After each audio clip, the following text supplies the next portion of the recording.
Dear students, 24 घंटे बीत चुके हैं।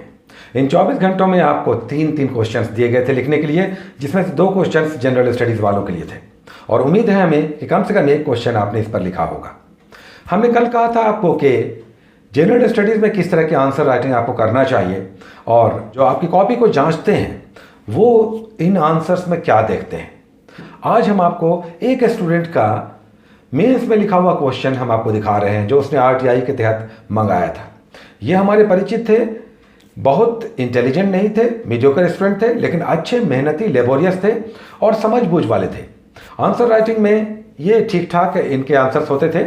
तो इन्होंने जो 53वीं से 55वीं 2012-13 के आसपास ये एग्ज़ाम हुआ था, 53वीं से 55वीं, उसमें इन्होंने जनरल स्टडीज़ में जो आंसर लिखे थे उसे उन्होंने आरटीआई से मंगाया था। इसे आप देख सकते हैं, यहाँ पर हम आपको दिखा रहे हैं।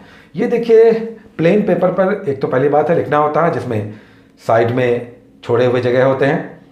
इस तरह के पेज पे इन्होंने ये जो आंसर लिखा, ये दरअसल बिरसा मुंडा से संबंधित था।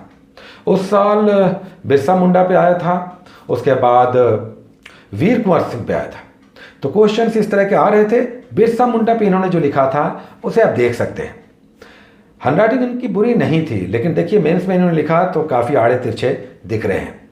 एनीवे, इन्होंने जो लिखा 25 मार्क्स का लिखा था। तब जो एग्ज़ाम होते थे वो 25 मार्क्स के होते थे। एक क्वेश्चन 200 मार्क्स के लिए ये एग्ज़ाम होता था, जिसमें 25 मार्क्स का एक क्वेश्चन होता था, जिसमें टोटल 8 क्वेश्चन लिखने होते थे 200 मार्क्स का, और 25 मार्क्स का एक क्वेश्चन होता था। यहाँ पर हिस्ट्री एंड कल्चर से, जीएस पेपर 1 में हिस्ट्री एंड कल्चर से, यहाँ पर ये आंसर आप देख रहे हैं, जिसमें इन्होंने जो लिखा, जो आपके सामने है, इसमें इन्हें 14 नंबर मिले थे, 14 मार्क्स। तो 14 दूना 28, यानी कि 50% से ज़्यादा इन्हें मार्क्स मिला था। जबकि आप देख रहे हैं कि इसमें बहुत कुछ कमियां हैं, हालांकि कॉन्साइज फॉर्म में ठीक ठाक लिखा हुआ है। तो 14 मार्क्स इन्हें मिले थे इस आंसर पे, जिसमें आप देख सकते हैं हैंडराइटिंग भी थोड़ी भागी हुई है और भी बहुत सारी बातें हैं, लेकिन 50% से थोड़ा ज़्यादा इन्हें इस पर रिमार्क्स मिला था। तो आप भी ये ध्यान रखें कि जब आंसर राइटिंग आप करने जाएंगे, आपका हैंडराइटिंग भी बिगड़ेगा, अगर हैंडराइटिंग आपकी ठीक ठाक है तो भी, और जिनकी हैंडराइटिंग थोड़ी गड़बड़ है फिर तो उनका हैंडराइटिंग और भी गड़बड़ाएगा। तो ये सब आपको मेंस के आंसर राइटिंग में होगा। हम पहले से आपको इस बात पे काफ़ी, इसलिए हर बार हम क्वेश्चन से पहले थोड़ा डिस्कस करते हैं। कारण ये होता है कि आप एग्ज़ाम में जब बैठेंगे तो आप देखेंगे, खासकर जो नए लोग हैं उन्हें बहुत कुछ पहली बार एक्सपीरियंस होगा।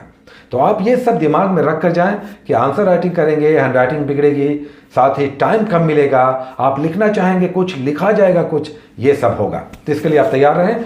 आज 2 क्वेश्चन जो हम लोग ले रहे हैं वो जनरल स्टडीज़ का 2 क्वेश्चन, एक करंट से है और एक ज्योग्राफी से है।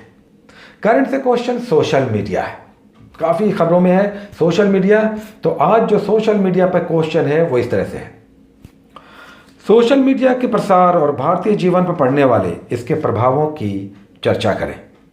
भारत सरकार द्वारा इस संदर्भ में बनाए गए कानूनों का उल्लेख करें। साथ ही बिहार सरकार द्वारा इस संदर्भ में कौन कौन से कदम उठाए गए हैं इसे भी बतलाएं। तो क्वेश्चन आपको ऑल टुगेदर 3 पार्ट में हो गया। थोड़ा सा बिहार का कंटेक्स्ट आपको ध्यान में रखना चाहिए हर क्वेश्चन के साथ, क्योंकि टेल में बहुत संभावना है कि 80% क्वेश्चन के साथ टेल में बिहार का संदर्भ आपको दिखेगा।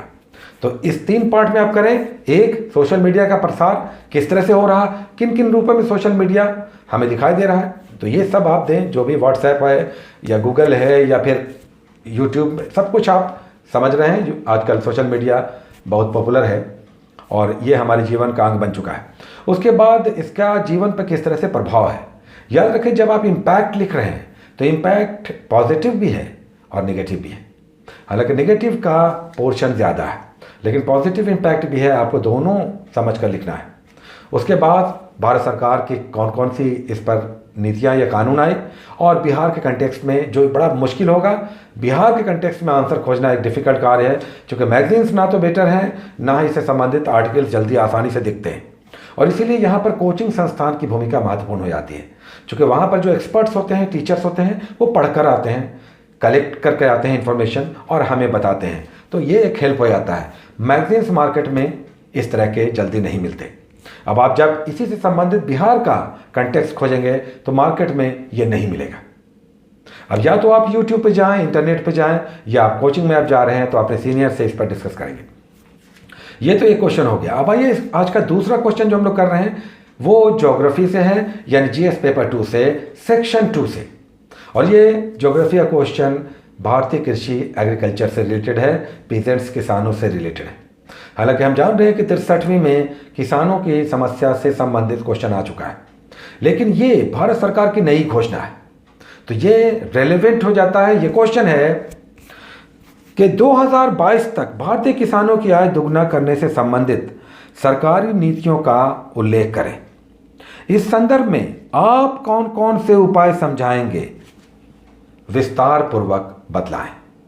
तो ये भी आप ध्यान रखें कि किस तरह से भारत सरकार ने जो 2022 तक किसानों की आय दोगुना करने से संबंधित घोषणाएं की हैं, नीतियां बनाई हैं, वो क्या है, उसमें क्या क्या अड़चने हैं, वो सब आप डील करेंगे। साथ ही आपसे पूछा जाएगा कि आपकी सोच इसमें क्या है।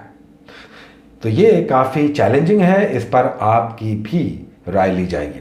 तो इस पर आपको अपने ढंग से आपको लिखना होगा कि क्या आप सोचते हैं।